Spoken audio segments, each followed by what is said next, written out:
A sincere thank you to all of our veterans here on Veterans Day. Thank you for your service. We appreciate all the sacrifice, allowing us to do this show. It is Table Talk. I am Mo Lightning. To my left, Lindsay, who you're not in the usual surroundings. I'm not. I don't have my tapestry behind me. I am in a creepy house in Connecticut. Oh, okay. I'm doing some investigating. Right. And then we got the WWE Hall of Famer below us, who also is in different surroundings. Devon, how are you, sir? I'm doing good. I'm here in Los Angeles, California, and I'm on the set of the new show. Well, it's not new. It's kind of old. It was in the 80s, but they're bringing it back, Punky Brewster, and for NBC. And Charlotte and Alexa Bliss is going to be on the show, and I'm here to make sure that everything is going well with the fight scenes. All right, that's kind of awesome, man. You're going to be a Hollywood star. Why didn't you invite me to come with you? I would have loved to, but from looking at, well, wait a minute, from looking at your view, do you realize that your background resembles the steps that they did the sidewalk in The Exorcist? And for my next trick.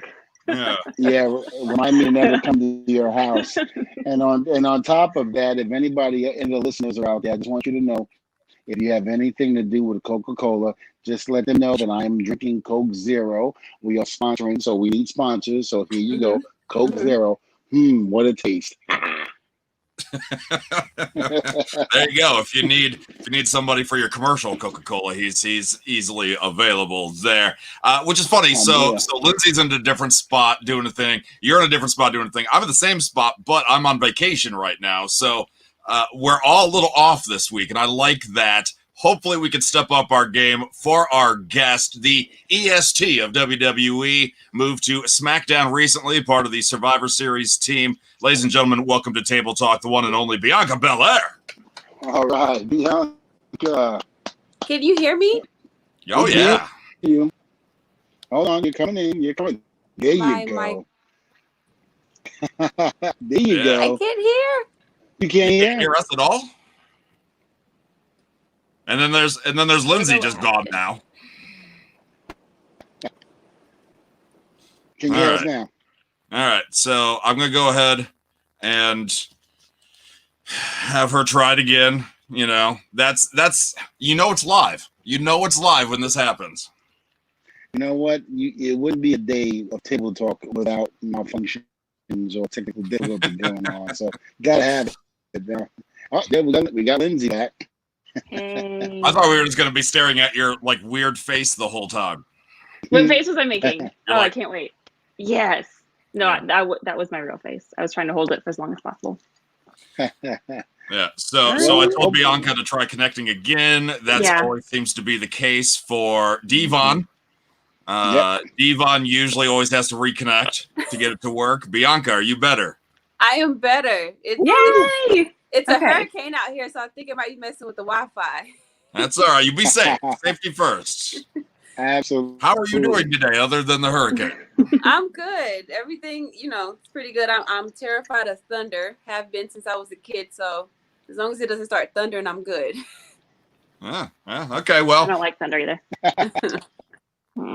Okay, so actually, I wanted to ask you right away. Like, you're the EST of WWE. You can do a little bit of everything. What can't you do? So now we know you can't do thunder. What else can't you do?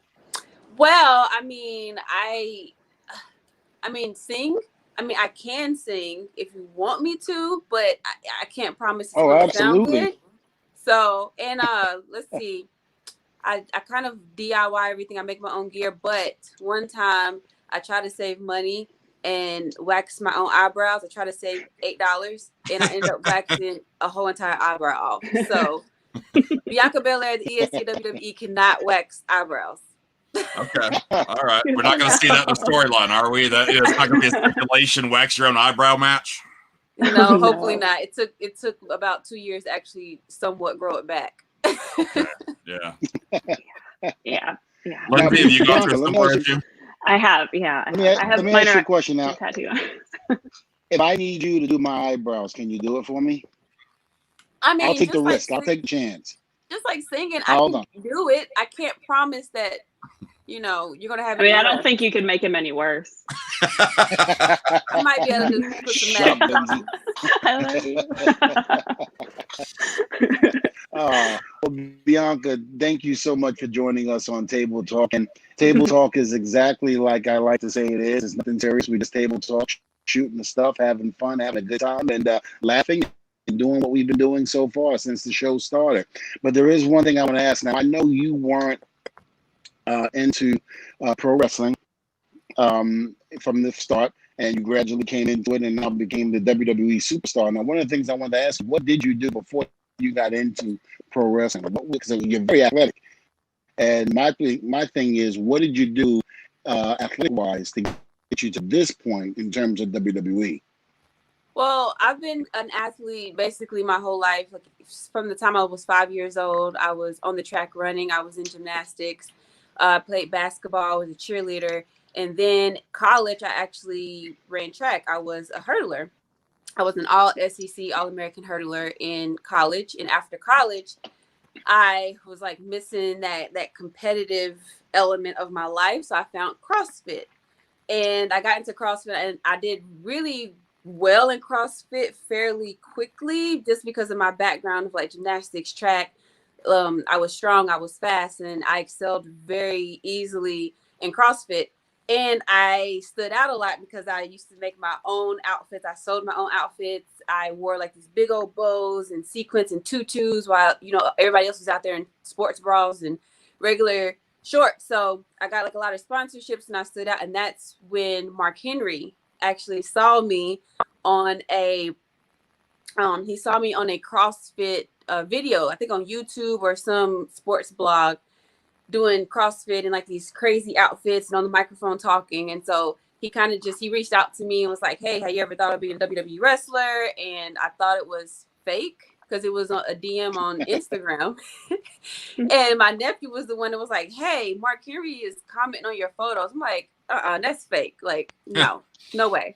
But it ended up being real. And it was crazy because I was actually talking to my mom. I was trying to figure out like, what am I going to do next in life? And I just feel like I have like so much untapped potential and I just didn't know where to put it or what to do with it. And I fell into wrestling. I felt like it was like, this is either too good to be true or this is a perfect fit for me. And Mark Henry was like, I can get you a tryout, but that's all I can do. I can't get you hired and I can't make you successful in this business. So I just came in not knowing anything. And then it's crazy because, now I'm here and it's like a perfect fit for me. I'm able to use every single aspect of myself from like creativity, my athleticism, just everything about me. And it's just completely changed my life. Now, let me ask you this. Now, again, you've mentioned all of this stuff that you have done before you got into the WWE. And one of the things is, it's incredible. You've done all this stuff and you're still, excuse my expression, you're still a baby. You're still young. And it's fantastic that you've made and done all these accomplishments. But now, since you've been in WWE, have you found the niche or the itch, I should say, to keep you in that competitive mode? Like you said, once track and field and all that and CrossFit was done, you needed that something. So now you came to WWE. Can you honestly say that you found that next step? Yes, I 100% believe so. When I first came in, like I said, I had no idea what I was getting myself into. I didn't know how to do a headlock. I didn't know how to do a wrist lock. And I usually, I was always able to pull something from what I've previously done. With CrossFit, I was able to pull my athleticism from CrossFit and coming from track and field and gymnastics. But coming into WWE, this was something that I had really never done before. And of course I could put my athleticism into WWE now, but it is so much more to it that I felt like at one point in time I was a little bit uncomfortable because I wasn't used to just not being able to pick up on things and like going and excelling immediately. So I really love that challenge of having to like learn from the bottom up. And like you said, I still feel like I'm a baby. You say I am. I'm only like 5 years in, and I remember like asking Coach Norman Smiley in the PC, I was like, at what point in time will I actually feel like I know what I'm doing? And he was just like, in wrestling, you have to just be comfortable with that because every day you're always going to be learning something new. And so I really feel like I still get that competitive edge when I'm here. I get in the ring, I get to compete. I also get to perform. I'm always like having to push myself to learn new things and hone my craft. And I'm so new in this business that I'm still like trying to figure my way through everything. And you know, I was in NXT for about 4 years, and now I'm on Smackdown. It's like I'm starting all over again, but I'm an athlete, and I crave challenges, I crave competition, and that's exactly what I get in WWE. Well, you're definitely an athlete. There's no question about that. And you know, working with you, with me as a producer with your matches, I was blown away because you and I had this talk about a lot of this before the show at the PC Center. You and I talked when we were doing Raw and SmackDown, and I was blown away just by what you were telling me. And it's just amazing how you caught on as quick as you did. To me, in this business, and I've been in this business for almost 30 years now, that's a natural. And you might have came in late, but you picking it up as fast as you have, and now you're at this level. There's no question in my mind. You're like Randy Orton. Randy Orton was the same way. Randy Orton, although he was a second generation wrestler, you know, I remember speaking to Randy, and Randy was like, you know, he really had no plans of being in WWE. He went into the service and things didn't work out in the service. So then he decided to come to WWE. And then, of course, now the history of Randy Orton continues, the saga, you know, right after his father. But it's just amazing how you have caught on. And one of the key things that you said that I don't think a lot of people know, you make your own outfits. It's amazing. So cool. I am so blown away. Every time I see you, the outfits that you have, I'm blown away because I'm sitting there going, oh my God, she made that.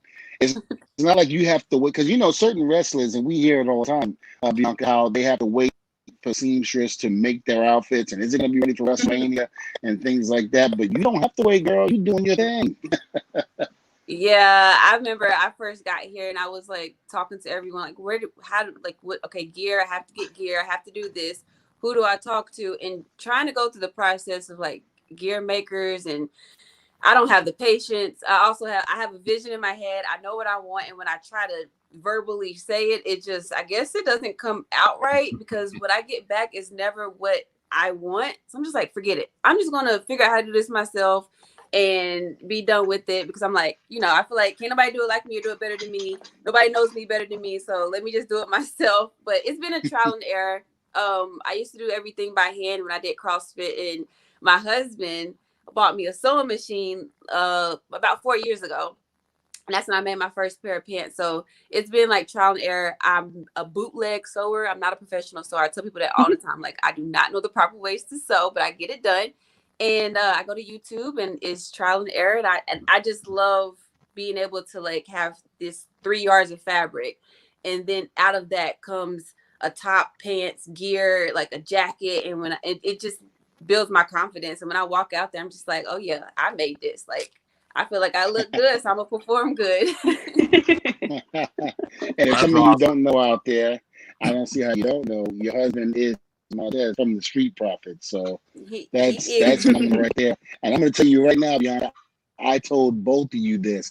I love me some black love, girl. Let me tell you, and you two are doing it. I am such a huge fan of you and Montez, because ain't nothing like seeing you two together, and I'm blown away, because in this business you don't find that.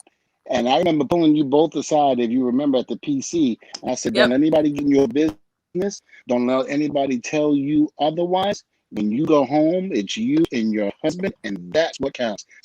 So girl, testify. I like that. Thank you. We always remember that advice, so we're always going to apply that advice to our marriage. Thank you for that. Look, who is your bestie?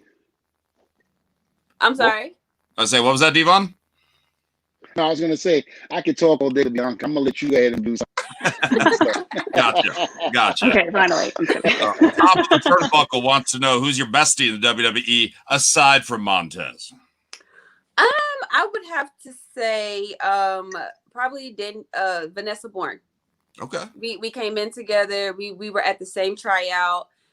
We got hired at the same time, and we've been through this journey together.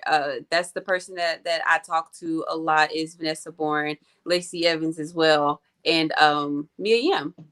Oh, nice. Got a couple questions for you when it comes to EST. With you being the EST, I want to get your thoughts on other superstars in different categories. Okay. So, who would be the hungriest superstar? As in, like, devotion, drive, got to get stuff done, got to be top of the chain. I mean, I might be a little biased, but I have to say me. Are you saying like besides me? No, I kind of figured that. Look, I always say like me and my husband, we always say like we are not bare minimum people. We do not do the bare minimum. We don't believe in that. And that's one reason why I try to do my own gear. Like it outside of the ring, like our work does not stop once we get outside the ring. We're home, we're making gear, we're thinking of ideas, we're like always thinking about how to elevate ourselves. Mm-hmm. Okay. What about the hungriest, as in food? Oh, that's what you meant. Oh no. No. I meant the first one. Now this is the next one. I would have to say probably Otis. Okay. Because he's just always talking about steaks and wants to eat all the time. Okay. Who would be the creepiest? This is true. The creepiest? Yeah. I would say maybe Aleister Black. Okay. Maybe would be the creepiest. I can see that. Yeah. I can see that. Oh, wait, hold on. You say Aleister Black over The Fiend? Oh, wait. No, The Fiend definitely won. Yeah, definitely The Fiend. But I can see how you would say, yeah. Yeah, I wasn't the smartest on that one. You definitely won that round. It's definitely The Fiend. Who is the sexiest? Ooh, the sexiest, I would have to say Devon. I knew it. Oh dear. Well, the sexiest for me, that like I said, I might be a little biased, would have to be Montez Ford. He's the sexiest to me. Absolutely. But the women, I think all the women in WWE, they're just sexy in their own way. I think you get to define what you think sexy is. I think we all have elements of sexiness. But for men, definitely Montez Ford. Right. Obviously. All right, last one. Who's the Obviously, I'll take a backseat. I can't wait to hear this one. Who is okay. So I have to give it to Titus. Titus, okay. He fell under the ring. He has to be Hey, I got to agree with her on that one. I think it has to be Titus. Listen, anybody that can run down there with authority and think he's going to come and clear the ring, I got better put slips and falls underneath the ring. That's the first in WWE, AEW, freaking NWA, you name it. I don't think it's ever been done before. Titus will always hold the award for that one. Definitely. One more question, then we'll wrap things up here. Great one from, we'll just call him Heel. How would you describe your first date with Montez? Okay. My first date with Montez, he actually took me to go see the Blue Man Group, which it was crazy because he didn't even know. I had always wanted to go see the Blue Man Group ever since I was in elementary school because the teacher used to roll in the TV and I used to watch it, like a video package of it, and I never got to go. So that was my very first date with him, and I just remember him reaching to hold my hand, and his hand was so sweaty. It was soaking wet. I'm like, is he nervous? Like, what is wrong with him? But it was so sweaty. But yeah, that was my very first date with him. And I remember we went out to eat afterwards, and we went to the parking lot afterwards, and we ended up talking in the parking lot for like 2 or 3 hours. And then ever since that day, we spent every single day together ever since then. So it was a very successful first date. That's awesome. Now, the Blue I Man, have a question. the Blue Man Group. The Blue Man Group is great. Now I have a question. Now, did you meet him in WWE and at the I did. PC Center? Oh, okay. So you didn't know Montez before that? No, I met him in WWE when I first came. He got injured. So he actually, like, I saw him for a few days and then he disappeared for a couple of months. And we actually, Billy Kay, got a dinner together. And where we all just kind of met up afterwards. It was a couple of months later. I remember sitting down at the sushi restaurant. He walked in, and Vanessa Bourne, she knew that I had a crush on him. So we were kind of like, look who's here! Look who's here! So I was like, okay, I'm on a mission tonight. So I kind of initiate everything because I if I see something I want, I gotta go get it. So that's kind of how it happened. We met each other here in WWE, and that's why I always say it's crazy how I never thought that I would do this, and now I'm doing it, and I can't see myself doing anything other than this, and how wrestling has completely changed my life. It even brought me a whole entire husband. So I love my life and I love wrestling. Well, Bianca, I gotta say, you are probably one of the strongest women that I've ever met in my whole life. You know what you want. You're a go-getter, and when you want something to happen that's going to be good for you and your husband, you make sure it happens, and both of you do. That's one of the things that I am a huge fan of both of you, and I'm very proud and honored to say that I know you two and been able to work with you and looking to do more work with you in the future. I mean, again, fantastic, strong Black couple. This is what this business needs. I'm gonna tell you that right now. That's right, I said it. Strong Black couple. I'll allow you up, Bob. Thank you so much. If people want to find you, Bianca, online, where can they do so? They can find me at Bianca Belair WWE on Twitter and Instagram. Excellent. Well, continued luck with everything. Thank you for all the entertainment, and it's going to be great to see you continue to rise on the program, rise with those championships. Thank you for having me. This was fun. Thank you. Thank you. Thank you. All right. I love her. She's really sweet. I think she is probably one of the greatest human beings you'll ever meet. I love her and her husband. Phenomenal people. All right. So what would you say about our next guest? I mean, just pretend she's not listening right now. What would you really say about her? Well, here's what I'm going to say because I don't think she's on. So here's what I'm going to say. Our next guest happens to be a person that came into the WWE at a time when we didn't think that anybody could take the place of legendary ring announcer Howard Finkel. You got to understand, Howard Finkel is an extremely hard man to follow. And to be able to be a ring announcer and to do it as good as Howard, I didn't think anybody would be able to do that. And I remember the first time I saw Lillian Garcia, and I remember just saying, who is this person? God, this is not Howard Finkel. If I ever get to the WWE, I want Howard Finkel. And then as time went on, as a few times I'm seeing her introduce people, I'm like, wait a minute, we got something here. Not only that, but she's gorgeous. So I just, oh boy, hello. Ladies and gentlemen, without any further ado.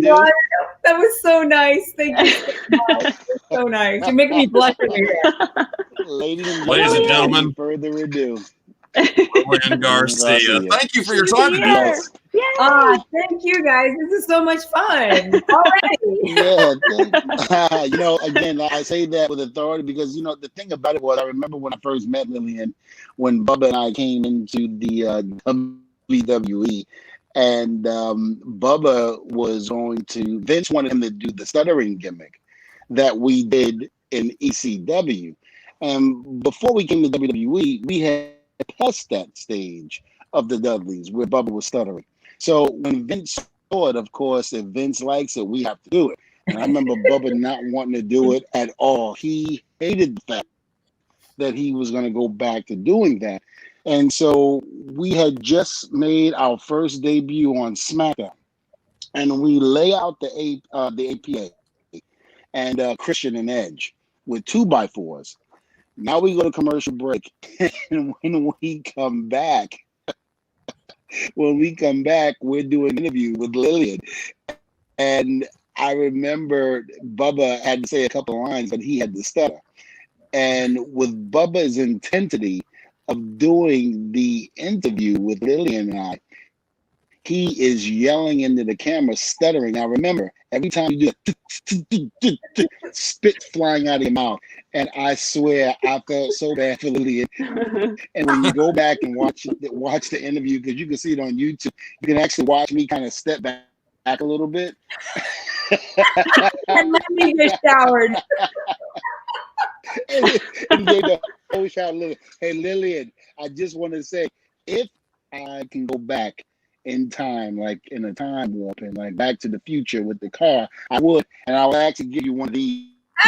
I think at one point you would probably needed that to interview Bubba. It was phenomenal. Lillian, and it's good to say, me and Lillian's been friends ever since. She was our first interview coming into WWE, and and ring announced us and everything. And like I said, Howard Finkel's shoes was very, very hard to fill. Lillian came in and owned it, and I'm pretty much sure there were spectacle people out there that didn't think she could do it. But not only did she do it, but like I said, she owned it. Thank you, Devon. That was so sweet of you, and that was hard. Definitely to follow, Howard Finkel, and God rest his soul. It was because of Howard, though, that he helped make the transition happen. So that was a testament to the person that he was, because he definitely helped me. And he could have been very, very bitter when he found out that I was replacing him. And the fact that he was like, hey, anything you need, I'm here for you. And also Tony Chimmel. Mm-hmm. I got to shout out to both of them, because I could have been really left alone to figure it all out. And they helped me. So I'm just glad that I got to work with people like you, Devon, for sure. Well, thank you. Like I said, it was always an honor and a pleasure. And again, I love bringing guests on that I've worked with, and I've been able to either work as I was talent or as a producer. And we have these great stories to tell, because again, people don't understand how the WWE talent, how we are with one another. We really are a family. And there's not too many people that come in that we don't like, because we all have that understanding that when you come in, this is a family. We are together. We're all helping out one another. And that's the way we always were in the Attitude Era. We were a family. Of course, we all did our own thing at certain parts, but when it came time to helping each other out, we were always a family. We were always there to help each other out. That's one of the greatest things about being in the WWE locker room, is that we're family. Yeah, I agree. I couldn't agree with you more. And especially even if I would see you outside of, WWE, let's say I saw you at a restaurant or I saw you at the airport, I would give you the biggest hug, like hugging my brother. And that's what felt so great. I remember doing that. Like I was living in Marina Del Rey for a while, and I came out of this restaurant and coming in with Stone Cold Steve Austin. I'm like, what are you doing here? He goes, I live here. So we ended up finding out we live, both of us, in the marina, and it was just so great. I was like, I saw a family member, but it's always been that way. And it's a beautiful thing. Tearjerker. Devon's making a dusty in here. Jeez. I am. That's my job. Question from John. Your Mo? favorite name to announce in the ring? Wow, there's so many amazing. Like I tried to give everybody an individual introduction, but there was definitely people that you could feel the energy, because they were just so popular, and you could feel the energy as they were coming in. There were definitely. I think it's easier to say names that were actually hard to announce. And the reason they were hard is because anything with like one syllable is hard to like make big. For example, Edge. I'm so glad that Edge got the rated R superstar Edge, because before he was just Edge, and it was like Edge or Kane. Those are hard just to give that emphasis on just one syllable. But if you got Devon Dudley, then you can have it was always a pleasure when Lillian would introduce me as I was coming out to the ring. I had again great moments, great memories with her and so many other WWE superstars. And, I can't complain. My career was phenomenal. And, you go to all of these phenomenal different places, you saw the fans. And then not to mention, again, you work with talent that is just unbelievable. I think it's great. But the one thing I will say is that I was watching YouTube, and a lot of times when I'm in the gym and on the cardio machine, of course, because doing cardio, I hate it. So watching old WWE stuff makes the go faster. Yeah. So I'm actually watching one of the returns of The Rock when he came into when he came to save Mick Foley, and Rocky, he's going off on La Resistance, and then all of a sudden he looks over and he sees Lillian Garcia, and out of the blue, off script, he just looks at Lillian and just goes, "Hey, honey." and the camera comes back and looks at Lillian, and Lillian is doing what she's doing right now. She's cracking up. Blushing. He goes, "Hey, yeah." She's blushing, and he's just like, "Hey, baby." And he's like, "You remember me?" And Lillian gives that look. Yeah, and what made everybody laugh? What made everybody laugh in the locker room and in the arena in the back was Rocky just went, "Huh, you still interested in the stroll?" We just all fell out. At first I couldn't even hear what he was saying, Devon. So because it was hard at ringside sometimes to hear what you guys were saying in the ring, and so at first when he said that, I'm like, "Huh?" And then with the reaction in the crowd, I was like, "Oh." Oh my God. Well, how about the interview that he did with you? The interview that he did with you in the back, where he thought he was like, Lillian, he was like, "Do you fancy The Rock?" And you're like, "Oh yes, Rock, I've been wanting to do this for so long." He goes, "Do you get wet with perspiration?" Yeah, but it was great because Rocky paused, The Rock paused before he said perspiration. So the people in the crowd are cracking up. The audience is cracking up. People at home, the internet is going crazy. And then he goes with perspiration. He goes, "What is wrong with you, Lillian? You sick freak." Only the way The Rock can do it. It was great. It was great. Yeah. We had so many special moments in that ring. So many. I mean, it's a legit question. How are you able to keep your poise, not just for The Rock, but really so many of these interviews and moments? Dude, I'm so glad that I had acting classes, because that is the only way that I was able to get through all of that, to be honest with you. I was like, okay, scene. And I'd get really, really serious, and then I'd bust out laughing afterwards. So, yeah, my acting classes paid off. And the funny thing about it is, again, we can talk for days and days about the Attitude Era, and about the things that we've done and the people, but it was such a special moment.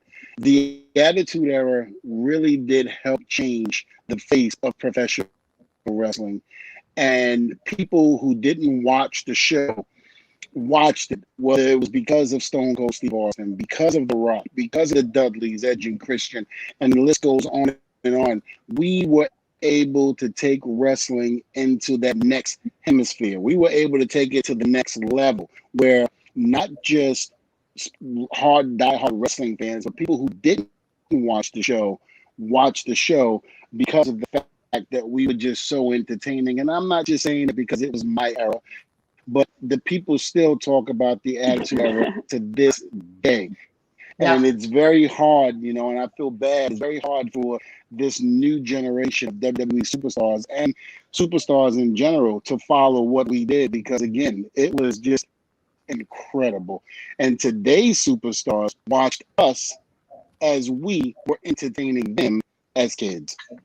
I know. Isn't that the crazy thing? And Devon, I think you and I were talking backstage one day saying we didn't realize the era we were in, right? You can never really know when you're in it at the moment. It's only when years later you get the opportunity to look back and compare it to other eras and realize, wow, we were in a definite special moment. And I'm forever grateful. But I'm also grateful that I had the 10 years straight, and then I took 2 years off and then went on for 15 years. So I not only got to experience the Attitude Era, but the eras that followed after. So I'm one of the really lucky ones that was able to experience a transition of different eras as well, and and experience something great in each one of them. Yeah, absolutely. Well, go ahead, Mo. I was saying, we got a lot of fan questions coming in. Tori's theme song, story behind that one. Yeah, so I actually was working with the WWE on a theme song for Superstar. And at the time, they didn't know who it was going to be for. And they created it for, I went into the studio, Jim Johnston, and we formed the song, and they were going to give it to a specific superstar who didn't feel like it was right for her, which I totally agree now looking at it. And so then they asked Tori if she liked it, and she loved it.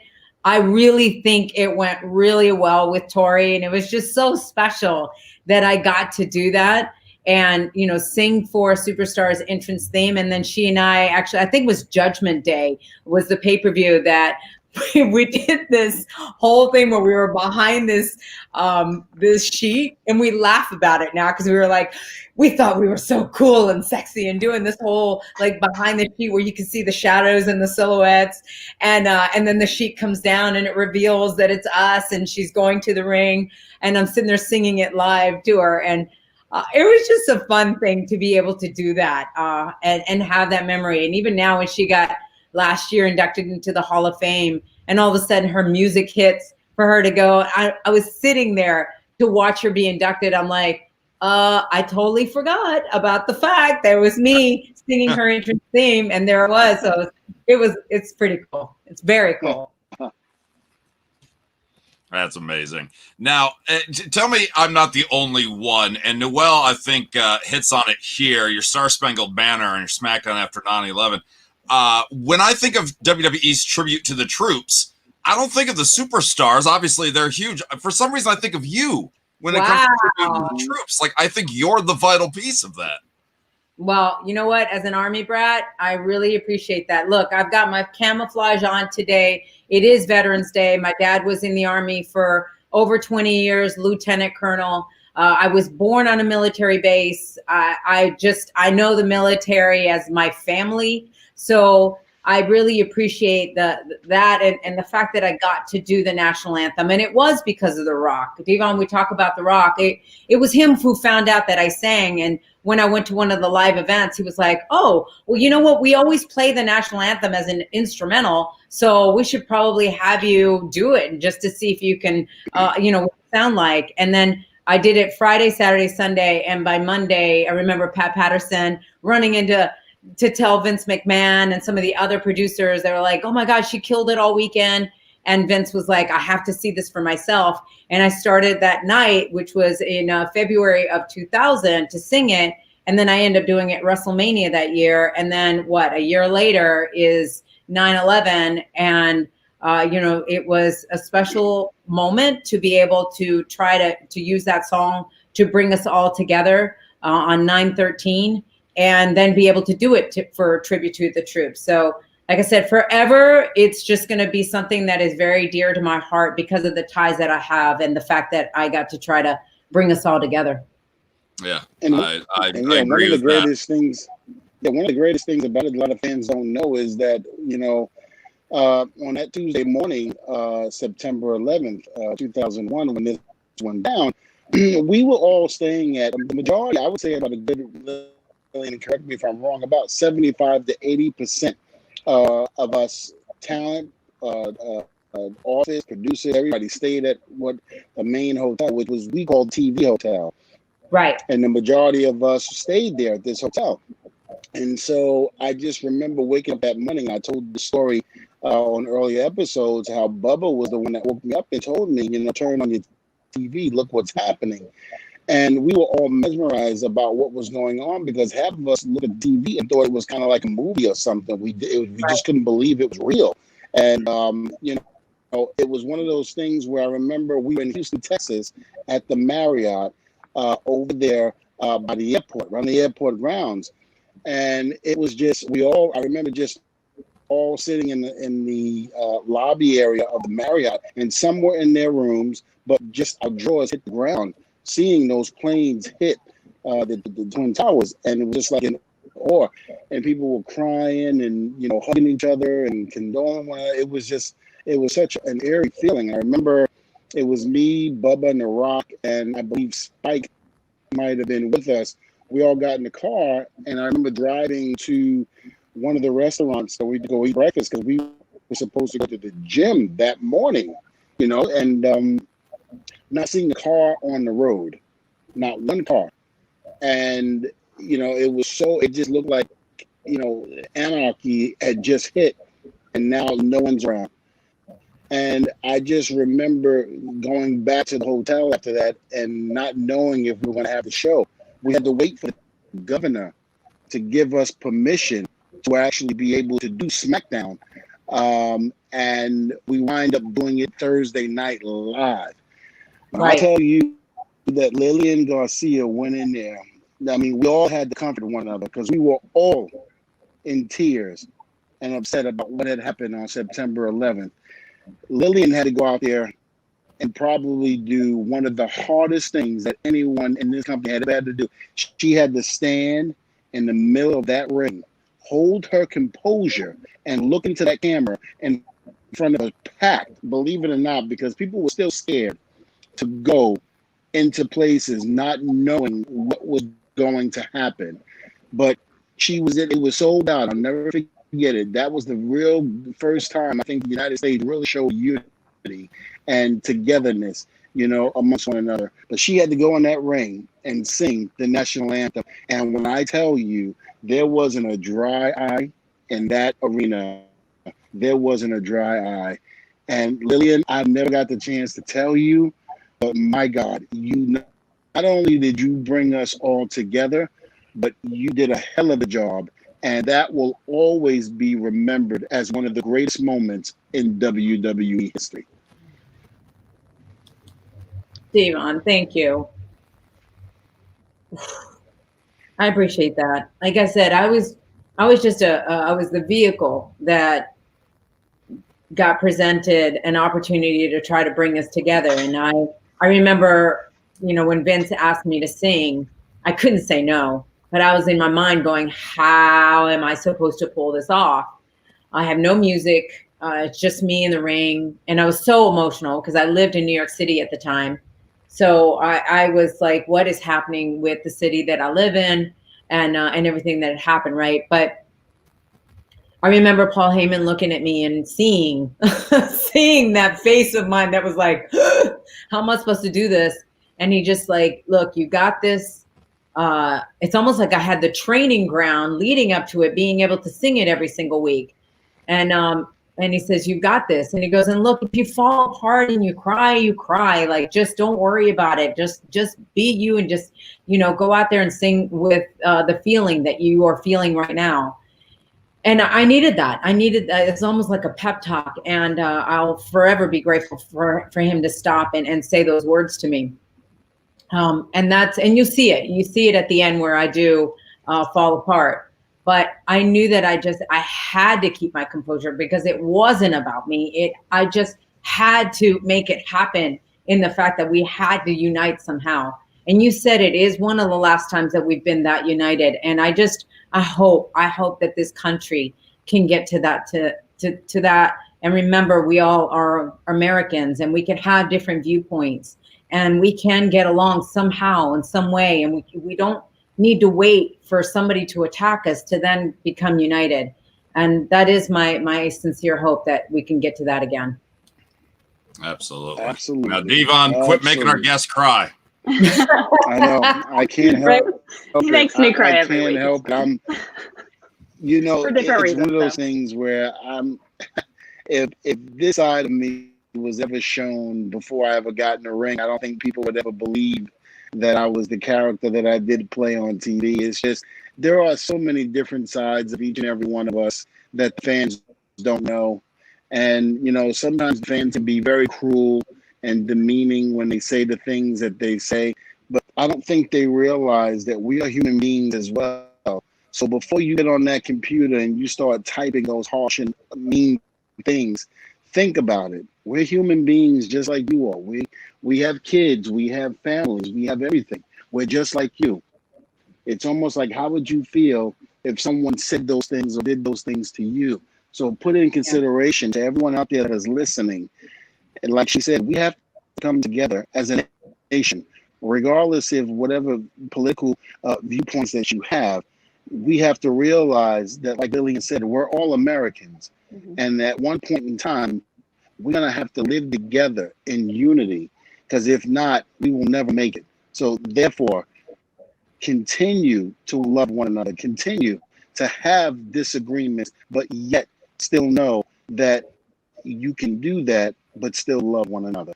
Yeah, I 100% agree with you. And look, that's kind of like why I even formed Chasing Glory, was because I wanted people to get to know the superstars and to know people like you, Devon, that, you know, worked so hard behind the scenes, and people see you as a superstar, but not really get to hear your chase for glory and get to humanize you.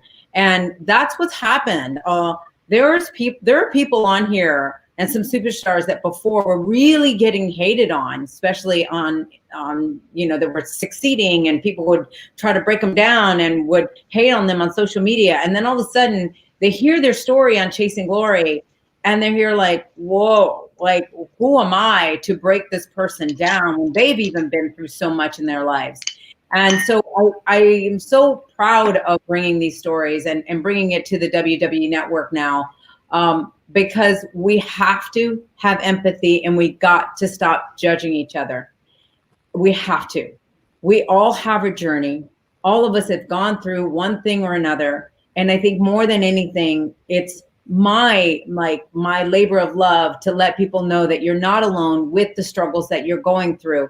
But don't try to tear somebody down to try to make yourself feel better, because trust me, you're not going to feel better. You're not. Yeah. Maybe for one moment you'll be like, I told them, and then be like, and my life has changed. How? Right? It just doesn't change your life.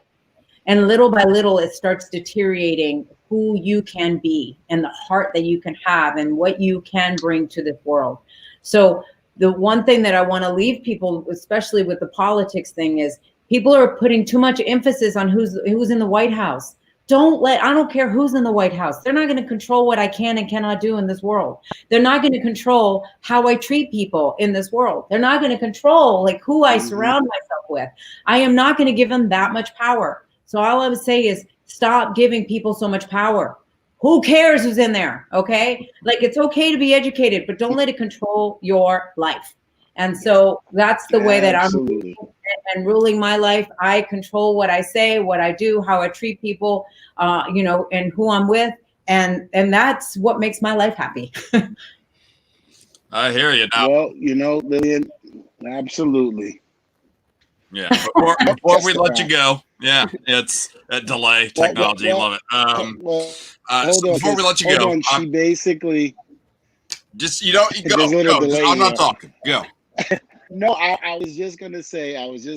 You answered the question because I wanted to bring up Chasing Glory, and you know, your new show that, well, it's not new, but it's now on the WWE Network, where we can find it. And you know, congratulations on that. Maybe you could put in a word for Table Talk. Yeah. Hey, it took me 4 years. You know, I think. So just keep working hard. You know how it is. Absolutely, but you know, I think you summed up Chasing Glory in what you just said, and you know, you're giving the opportunity and the platform for those that don't know who we are as WWE, you know, talent. Not only in the ring, but outside the ring. And that's one of the things. I've been on the show. We've had conversations, things that you didn't even know about for as long as you know me. Right. But yet at the same token, this show that you have, Chasing Glory, it gives the opportunity to expose that. And it's such a very, very good light. So again, congratulations on your show and congratulations on your success. Mo, I am now done. Okay. All right. No, well, he said it better than I could. So thank you for interrupting me there. But I do want to, you know, I challenged Bianca at the end of her segment. I want to challenge you to see how well you know other chasing or other chase is in pop culture? Okay, I don't even understand that question, but go ahead. We got 3 themed questions. So all of this is got chase or chasing in the title or name somewhere. Oh, wow. I want to see how well you know it. All right. And this might actually be the hardest one of these challenges I've done yet. Lucky you, Lillian. All right. So 1997 movie directed by Kevin Smith, starring Ben Affleck and Joey Lauren Adams. What's the movie? Not a clue. Yeah, Chasing Amy. Chasing Amy. I did not see that movie. Sorry. Okay. All right. It's actually not bad. It's before Kevin Smith went. Okay. All right. Did you guys know that? You know that? Yeah. I've never seen it. Yeah. No, I didn't know either. It's fine. Yeah. I'm the pop culture nerd on this show, so it happens. Okay. The 2006 Snow Patrol song that landed the Grammy for Best Rock Song. Holy moly. Told you this is the toughest one yet. And you gave it to me? Are you kidding? Yep. I'm the worst at trivia. You watch Grey's Anatomy at all? I just on Grey's Anatomy a lot. Grey's Anatomy like in season 1. But I don't know. Oh, no. Chasing cars. Chasing cars. Chasing cars. Okay. All right. Let's see if you got this one. Devon can help you out with this one. Okay. The American actor and comedian best known for Saturday Night Live and the National Lampoon Vacation movies. The actor. Chevy Chase? Chevy Chase. Yep. Okay. Yep. I in 1 second. Chevy Chase. There we go. Okay. All right. You're right. That's very good. I didn't really realize chasing had been used somewhere or another so much, but yeah. But not much, though. It was a struggle for me to find those questions. Yeah. So, you're onto something, Chasing Glory. It's funny because when I first started the podcast, it was called Making Their Way to the Ring, because that's one of the things that I said in my entrances, making their way to the ring, right? So I was like, oh, how did they make their way to the ring, and about the journey? And then when I decided to expand it, and I went to Podcast One, and I started including other athletes, other entertainers, wellness coaches, I was like, okay, that name's not going to work. So I started really diving into what am I going to do with the name. And I had chasing, I had different, all these different things. And then all of a sudden it was kind of the word of chasing, and then glory that was attached to something else, that boom, there it is. Well, again, congratulations on the show, moving over to the network. I love watching it, judging by some of the comments we have coming in. Our listeners love watching it as well. So keep doing what you're doing. And if you ever need to recommend a show to join you, we'd love to be that show. Oh, well, it's pretty cool now that they have this conversation series. You never know. So I love that they are doing that. And I love that they're bringing shows from the outside in. I really do. So I could see you guys definitely on the network. Absolutely. She's a charmer. If people want to reach out to you or watch the podcast themselves, where can they do so? Okay, well, I'm at Lillian Garcia with 1 L in the middle, and that's on Instagram. For everything Chasing Glory, it's at Chasing Glory on Instagram, also on Twitter myself. And then you can go to chasingglory.com, and then make sure, if you want to listen to the podcast, you can find it wherever you get your podcasts on any platform. But to watch the show, it's exclusive now on the free version of the WWE Network, and we absolutely love that here at Chasing Glory. Thank you very much. Appreciate everything you do, the years of entertainment, and keep it up. Thank you guys so much, and I love you, Scott. I love you, Lillian. You are the greatest. I go ahead and bump her before you could say I love you back. So now she thinks that you didn't say I love you back. Now she's she mad. heard me. Man, can I just say, I love Lillian so much, and my internet is not working. I probably heard 10 seconds of the whole thing. All right. So it looked like I knew what was happening. Well, all right, so recap what happened. She said that. that Let me know that. Devon was the worst to work with. I got that. Mm-hmm. No brainer. No, and I was able to meet her a few times at Comic-Cons, and she's so sweet. And I wish I could have actually spoken to her, but my internet's probably going to pause in 5 seconds. I think all the guests that we bring on lately has been just super great. Nice. Oh yeah. very, warm and welcoming. And, that's one of the things that I like about this show. A lot of people think that you have to create controversy to get people to listen or look at a particular show. And I don't believe that. I believe that you can still be, good and clean and wholesome and warm and welcoming, as opposed to having to do something that's so stupid, that it gets people to look, the hell with that.